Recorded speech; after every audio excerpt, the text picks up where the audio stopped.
ফজিলত, জামাতবদ্ধভাবে নামাজ পড়ার ফজিলত সম্পর্কে আলোচনা করব। জামাতের গুরুত্ব সম্পর্কে আলোচনা করব।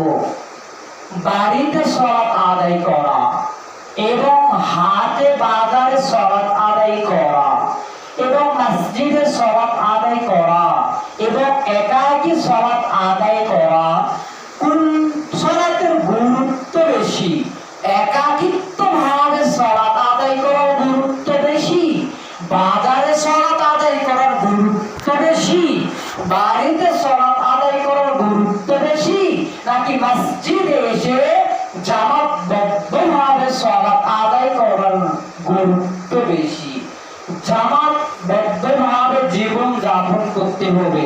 মুসলিম ঐক্য, মুসলমানের ভ্রাতৃত্ব যদি বজায় রাখতে চান, মুসলিমের সঙ্গে ভালো সম্পর্ক যদি রাখতে চান, আপনার একজন দ্বীনী ভাইয়ের সঙ্গে ভালো সম্পর্ক রাখতে চাইলে জামাতবদ্ধভাবে জীবন যাপন করতে হবে। আজকে মুসলমানের মধ্যে ঐক্য নেই কেন? মুসলমানের ঐক্য বিনষ্ট হয়েছে কেন? একটাই কারণ, সেইটা হলো জামাতবদ্ধভাবে মুসলিম জনতা থাকতে চায় না। এজন্য জামাতে সালাত আদায় করলে লাভ কি হবে এই সম্পর্কে আপনাদেরকে কোরআন থেকে আলোচনা করার চেষ্টা করব। আল্লাহ সুবহানাহু ওয়া তাআলা কোরআনুল কারীম সূরাতুল বাকারা 1 নম্বর পারা 6 নম্বর পৃষ্ঠা 6 নম্বর পৃষ্ঠায় 43 নম্বর আয়াতে আল্লাহ সুবহানাহু ওয়া তাআলা বলছেন, ওয়া আকিমুস সালাতা ওয়া আতুস যাকাতা ওয়ারকাউ মা'আর রাকিঈন। আল্লাহু রাব্বুল আলামিন বলছেন, ওয়া আকিমুস সালাতা, তোমরা সালাত আদায় করো আর যাকাত দাও, যাকাত প্রদান করো।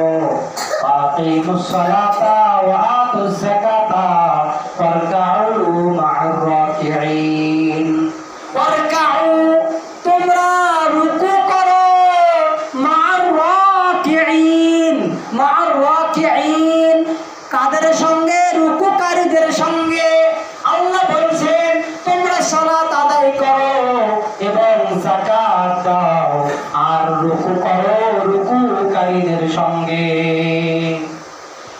এই যে ওয়ারকাউ মা'আর রাকিঈন, তাফসীরে ইবনে কাসির এবং তাফসীরে কুরতুবীতে আসছে যে ওয়ারকাউ মা'আর রাকিঈন, এখান থেকে মুফাসসিরে কেরামগণ তাফসীর করেছেন, আয়াতের ব্যাখ্যা করেছেন যে ওয়ারকাউ মা'আর রাকিঈন মানে কি?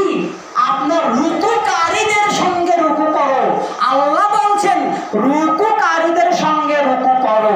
এই আয়াত দ্বারা বোঝা যায় যে যারা পুরুষ মানুষ তাদেরকে মসজিদে এসে সালাত আদায় করতে হবে।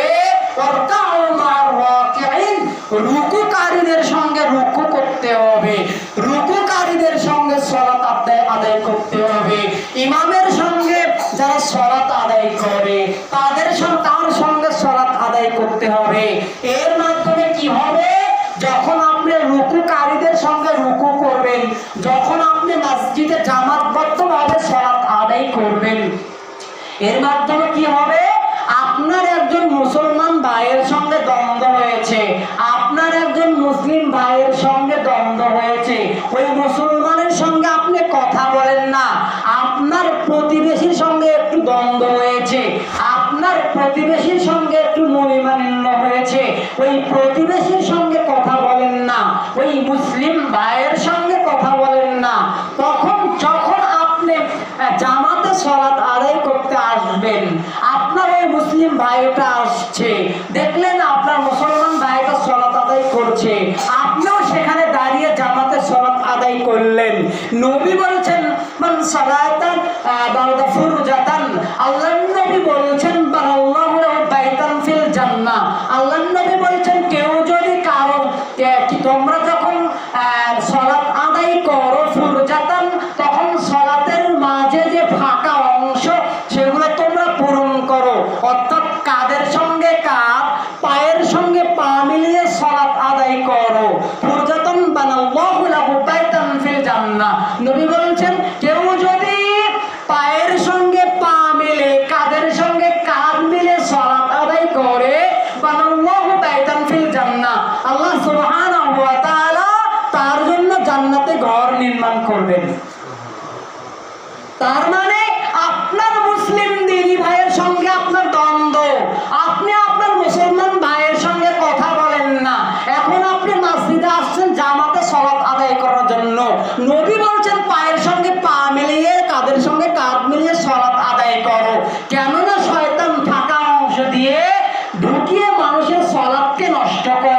মানুষের সলাতে বিলুপ্তি ঘটায়, মানুষের সলাতে অমনোযোগী করে দেয়।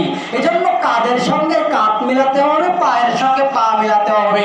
আর যখন আপনার মুসলিম দিনী ভাইয়ের সঙ্গে কাঁধের সঙ্গে কাঁধ, পায়ের সঙ্গে পা মিলালেন, আল্লাহ সুবহানাহু ওয়া তাআলা আপনার মধ্যে আর আপনার মুসলমান ভাইয়ের মধ্যে যে মনোমালিন্য হয়েছে, যে আপনার সমস্যা হয়েছে, কেচাল হয়েছে, কাউল হয়েছে, কথার কাটাকাটি হয়েছে, পায়ের সঙ্গে পা মিলানোর কারণে, মুসলমান ভাইয়ের সঙ্গে ভ্রাতৃত্ববোধ বজায় রাখার কারণে এই কলহ, এই ফাসাদ, এই হিংসা, এই বিদ্বেষ আল্লাহ দূর করে দেবেন। এজন্য আল্লাহ বলেছেন ওয়ারকাউ মা'আর রাকিঈন, তোমরা রুকুকারীদের সঙ্গে রুকু করো। আল্লাহ এখানে বলেননি তোমরা রুকু করো, ওয়ারকাউ মা'আর রাকিঈন, রুকুকারীদের সঙ্গে রুকু করো। তার মানে বোঝা যাচ্ছে যারা পুরুষ মানুষ তাদেরকে জামাতে নামাজ পড়তে হবে, তাদেরকে মসজিদে নামাজ পড়তে হবে। শুধু মসজিদ চাকচিক্য করলে হবে না, মসজিদ নিয়ে মানুষ গর্ব করে যে আমাদের মসজিদে আমরা টাইলস লাগাইছি, ফ্যান লাগাইছি। আরেকজন বলে তোমরা টাইলস লাগাইছো, ফ্যান লাগাইছো, আমরা এসি লাগাবো। শুধু এসি আর ফ্যান লাগালে হবে না, টাইলস লাগালে হবে না, মসজিদে আবাদ করতে হবে। আবাদ মানে মসজিদে জামাত করতে হবে, জামাতে সালাত আদায় করতে হবে। আল্লাহ সুবহানাহু ওয়া তাআলা কোরআনুল কারীম সূরাতুন নিসা 4 নম্বর সূরার 5 নম্বর পারার 102 নম্বর আয়াতে আল্লাহ বলছেন ওয়াইদা কুনতা ফান্তাকামনা লিসসালাতা ফীহি, আল্লাহ বলছেন তুমি যখন সৈনিকদের সঙ্গে থাকো, আল্লাহ বলছেন হে নবী তুমি যখন সৈনিকদের সঙ্গে থাকো, ফান্তাকামনা ফিহা সালাতা, তুমি তাদের সঙ্গে সালাতে দাঁড়িয়ে যাও।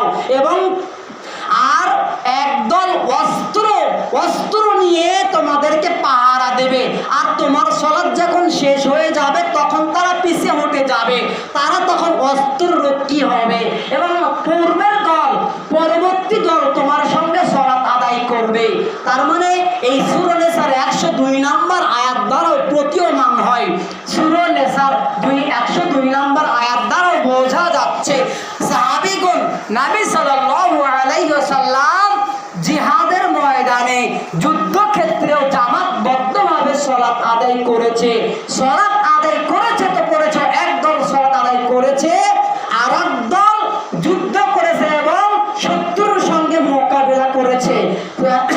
দেখেন জিহাদ করাও ফরজ, নামাজ পড়াও ফরজ। আল্লাহ বুঝাতে চাচ্ছেন একটা ফরজ হুকুম, একটা ফরজ বিধান আমার পালন করতেছো, আর একটা ফরজ বিধান পালন করবে না, এটা কেমন হয়ে যায়? এজন্য নবী বলছেন একদল, আল্লাহ বলছেন নবী একদলকে নিয়ে সালাত আদায় করেন, আর একদল শত্রুদের মোকাবেলা করুক। এদের যখন সালাত আদায় করা হয়ে যাবে, সিজদা করা হয়ে যাবে, তখন এরা আবার শত্রুদের মোকাবেলা করবে, আর পরবর্তী যারা আছে তারা আবার সালাত আদায় করবে। দেখেন জিহাদ করতে গিয়ে, যুদ্ধক্ষেত্রে গিয়ে আল্লাহর নবী জামাতে নামাজ পড়া বাদ দেয়নি, আল্লাহর নবীর সাহাবীরা জামাতে নামাজ পড়া বাদ দেয়নি। আজকে আপনি মুসলমানের ঘরের সন্তান, আজকে আপনি মুসলিম হয়ে আপনি একাকিত্বভাবে বাড়িতে সালাত আদায় করেন, মসজিদে মুয়াজ্জিন আযান দেয়, মসজিদে ইমাম সাহেব নামাজ পড়ায়, মসজিদে ইমাম সাহেব মুয়াজ্জিন সাহেব লোক পায় না,